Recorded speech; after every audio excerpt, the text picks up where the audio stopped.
Hello everyone, welcome to my YouTube channel engineering hub. আজকে আমরা করব হচ্ছে রোলস থিওরেমের সেকেন্ড নিউমেরিক্যাল। আমরা ফার্স্ট নিউমেরিক্যাল করেছি এবং আজকে করব হচ্ছে সেকেন্ড নিউমেরিক্যাল। তো সেকেন্ড নিউমেরিক্যাল কি বলছে? Verify Rolle's theorem for F of X equal to 2x³ plus X square minus 4x minus 2 in close interval minus √2 to √2।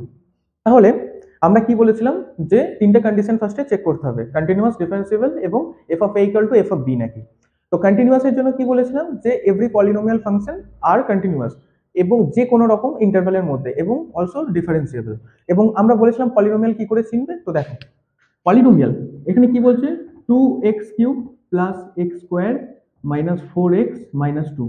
যদি তোমাদের কাছে থাকতো e to the power x, x to the power 5 minus 2x to the power half minus 1 and x to the power 5.5 minus 2x to the power minus 1/3 plus 2, তাহলে এর মধ্যে কোনটা polynomial আর কোনটা polynomial নয়। দেখো পলিনোমিয়াল হতে গেলে x এর যে কোফিসিয়েন্ট বা কম্পোনেন্টটা আছে, অর্থাৎ যে সহগটা আছে সেটাকে অবশ্যই রিয়েল নাম্বার হতে হবে। Real number mean 1 2 3 4 5 6 up to যত রিয়েল নাম্বার আছে। এবং x এর যে পাওয়ারটা হবে, x এর পাওয়ারটা অলওয়েজ একটা হোল ইন্টিজার। হোল ইন্টিজার মানে হচ্ছে যে একটা রাউন্ড ফিগার, মানে এখানে কোনো রকম ফ্র্যাকশন হিসেবে থাকলে হবে না, হাফ, 3/5, 3/100 এরকম থাকলে হবে না। মাইনাস নেগেটিভ পাওয়ার হলে হবে না, -1/3 যেমন আছে এটা হলে হবে না, -2 হলে হবে না, তারপর এক্স টু দি পাওয়ার -5 হলে হবে না। একটা হোল ইন্টিজার, পজিটিভ ইন্টিজার হতে হবে। কিউব, 2, 1, 10, 11, 12, 1000ও হতে পারে, মানে একটা রাউন্ড ইন্টিজার, ফুল ফিগার ইন্টিজার হতে হবে, তাহলে সেটা হবে পলিনোমিয়াল। তো দেখো 2x³ এটার কোফিসিয়েন্ট যেটা আছে এক্স এর যে সহগটা, সেটা দেখো রিয়েল নাম্বার এবং এক্স এর যতগুলো পাওয়ার আছে সব পাওয়ার গুলো দেখো কিসে আছে, হোল ইন্টিজারে, তাহলে এটা হচ্ছে পলিনোমিয়াল। কিন্তু এখানে দেখো এক্স এর কোফিসিয়েন্ট ফার্স্টই হচ্ছে রিয়েল নাম্বার নয়, তারপর যে পাওয়ারটা আছে একটা পাওয়ার দেখো ফ্র্যাকশনে আছে, তাহলে এটা তো পলিনোমিয়াল হচ্ছে না। এন্ড এখানেও দেখো ফ্র্যাকশনে আছে, পাওয়ারটা কোফিসিয়েন্টের রিয়েল আছে কিন্তু এর পাওয়ারটা দেখো নেগেটিভ পাওয়ার, নেগেটিভ ফ্র্যাকশনে পাওয়ারটা রয়েছে, তাহলে এটাও পলিনোমিয়াল নয়। তাহলে একমাত্র পলিনোমিয়াল হচ্ছে এইগুলো। তাহলে তোমরা সহজে বুঝতে পারবে যে কোনটা পলিনোমিয়াল এবং কোনটা পলিনোমিয়াল নয়। রিয়েল নাম্বার যদি কোফিসিয়েন্ট থাকে এবং এক্স এর পাওয়ার যদি হোল ইন্টিজার থাকে তাহলে সেটা হচ্ছে যে পলিনোমিয়াল। আর যদি কোনো রকম পাওয়ারে ফ্র্যাকশন থাকে বা রিয়েল নাম্বার যদি কোফিসিয়েন্ট না হয় তাহলে সেটা পলিনোমিয়াল হবে না। তাহলে আমরা বুঝতে পারলাম যে এটা হচ্ছে যে একটা তোমার পলিনোমিয়াল ফাংশন। ঠিক আছে, তো পলিনোমিয়াল ফাংশনের জন্য কি বলছিলাম, every polynomial function are continuous and differentiable at that particular interval. ঠিক আছে, তো ফার্স্টে আমরা যেটা লিখবো, আমি একটু শর্টে লিখছি, তোমরা কিন্তু পুরোটা লিখবে। ফার্স্টে লিখবে যে F of x is a polynomial function. So F of x is continuous on closed interval minus √2 to √2, and then যেহেতু পলিনোমিয়াল সেই জন্য it is also differentiable on open interval minus √2 to √2। তোমরা কিন্তু অবশ্যই লিখবে যে f of x is a polynomial function, that's why এটা continuous differentiable. অথবা লিখতে পারো being a polynomial function, being a polynomial function f of x is continuous on interval and f of x is differentiable on that particular interval। এটা কিন্তু অবশ্যই লিখবে polynomial. কেন সেটা কন্টিনিউয়াস হচ্ছে, কেন সেটা ডিফারেন্সিয়েবল হচ্ছে, আমরা তো নিজেদের মতো করে বলে দিতে পারি না যে এটা কন্টিনিউয়াস এটা ডিফারেন্সিয়েবল। একটা লজিক থাকবে, সেই লজিকটা কিন্তু তোমাদেরকে বলতে হবে। ঠিক আছে, তো হয়ে গেল। এরপর আমাদেরকে ডিফাইন করতে হবে F of A equal to F of B নাকি, দুটো কন্ডিশন স্যাটিসফাই। তাহলে দেখো -√2টা হচ্ছে এ আর √2টা হচ্ছে বি, তাহলে F of A means F of -√2। Simple, X এর জায়গায় -√2টা পুট করে দাও, 2 -√2 whole cube plus -√2 whole square minus 4 -√2 -2। Simplify করলে এটা কত হচ্ছে, স্কোয়ার যদি হয় তাহলে 2 বেরিয়ে আসছে, তাহলে 4 -4√2 প্লাস মাইনাস মাইনাসে প্লাস অ্যান্ড √2 স্কোয়ার মিনস 2, এখানে minus minus plus 4√2 and it is minus. তো দেখো এটা ক্যান্সেল আউট অ্যান্ড এটাও ক্যান্সেল আউট, তার মানে এফ অফ -√2 ইকুয়াল টু 0 হলো। এবার এফ অফ √2 ভ্যালুটা দেখে নি কত হচ্ছে। এফ অফ √2 ভ্যালু যদি করি, √2 whole cube plus √2 whole square minus 4√2 minus 2 means 2 4√2 plus 2 minus 4√2 minus 2, 4√2 4 2 cancel out, 2 2 cancel out, 0। তার মানে দেখো F of minus root two equal to zero and F of two root two equal to zero. তাহলে third condition আমাদের, না third condition F of minus root two equal to F of root two, তাহলে দুটো equal হয়ে গেল। তাহলে আমরা লিখতে পারি, এখানেই লিখি, all the conditions of Rolle's theorem is satisfied. All the conditions of Rolle's theorem is satisfied, hence there exists a point C which belongs to open interval minus root 2 to root 2 such that f dash c means differentiation of differentiation of f of x when the x equal to c equal to 0. এটা হয়ে গেল। তাহলে এবার আমরা উপরটা একটু মুছে দিই, তোমরা নিচেটা নোট ডাউন করে নাও।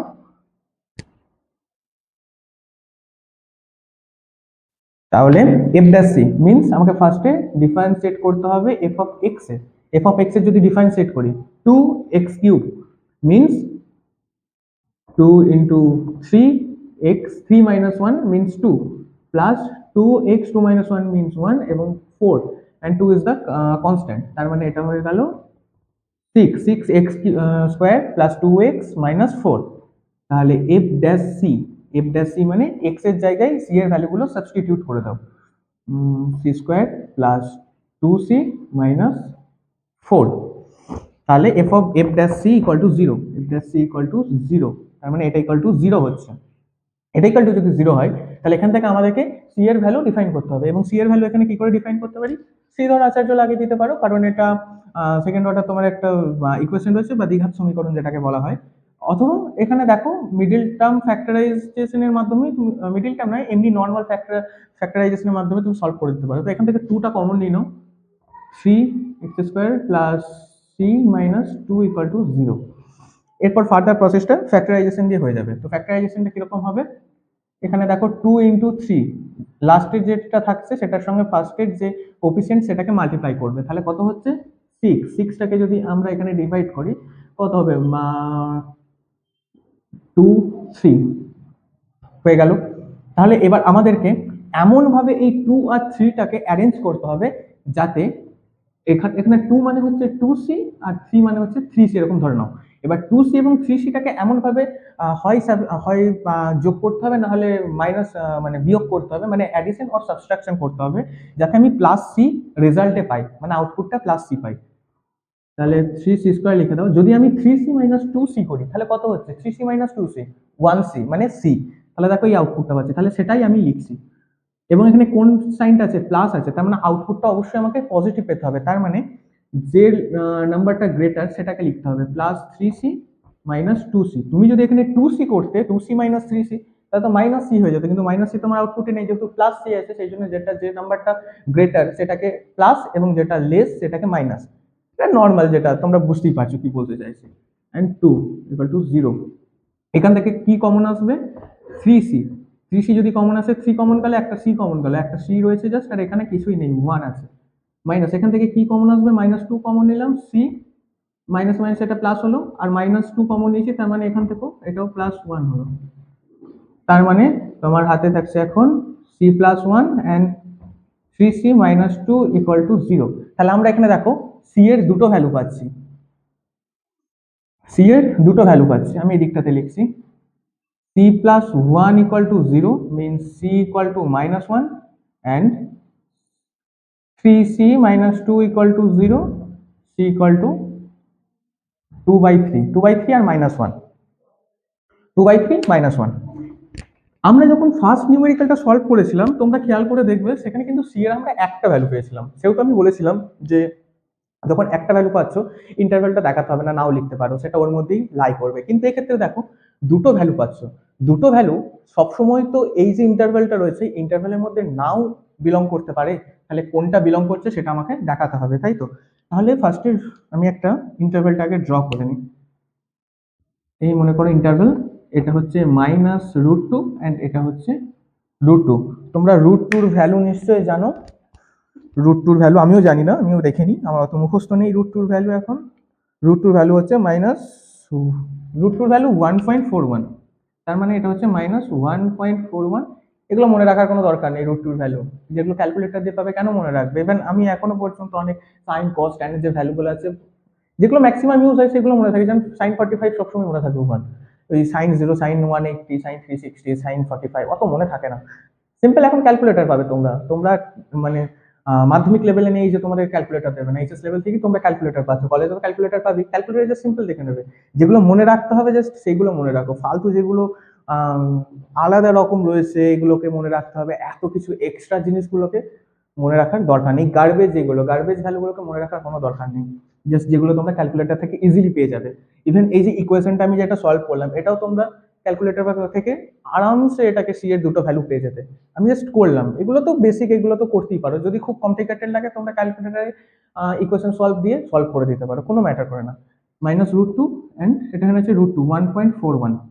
তাহলে আমরা এবার দেখবো -1.41 অ্যান্ড 1.41 এই দুটো ইন্টারভ্যালের মধ্যে, এই ইন্টারভ্যালটার মধ্যে এই সি এর যে দুটো ভ্যালু বেরোলো কোনটা কোনটা বিলং করছে। -1, এটার মানে -1.41, তাহলে -1 ধরো এরকম জায়গায় 0 আছে, ঠিক আছে, এরকম জায়গায় 0 আছে, তাহলে ধরে নাও এরকম জায়গায় -1 থাকছে। এবং 2/3 মানে কত হচ্ছে, 2/3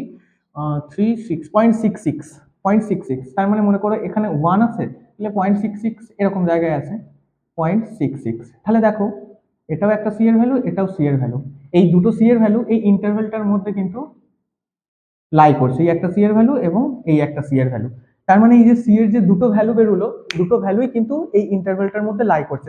তাহলে এক্ষেত্রে আমরা সি এর দুটো ভ্যালু পেলাম, মানে ওই যে কার্ভটা যে ড্র করবে ওখানে সি এর ওই দুটো ভ্যালু পাবে। সি এর এই -1 এবং 2/3 এই পয়েন্টগুলোতে তুমি যদি একটা ট্যানজেন্ট টানো তাহলে দুটো ট্যানজেন্ট তুমি পাবে। রুল সি ছিল, অর্থাৎ কন্ডিশনটাই ছিল অ্যাটলিস্ট একটা ট্যানজেন্ট পাবো, মানে একটা সি এরকম একটা পয়েন্ট এক্সিস্ট করবে যেটার মাধ্যমে একটা ট্যানজেন্ট পাবো। এখানে সি এর দুটো ভ্যালু এক্সিস্ট করছে, মানে দুটো পয়েন্ট পাচ্ছে, তাহলে দুটো ট্যানজেন্ট হতেই পারে। মিনিমাম পয়েন্ট হচ্ছে একটা, একটা অবশ্যই পাবো, তার বেশি পেলে তো ক্ষতি নেই, সেহেতু দুটো পাচ্ছি কোনো ক্ষতি নেই। তাহলে এই ক্ষেত্রে তোমাদেরকে একটু লিখতে হবে যে বোথ ভ্যালুজ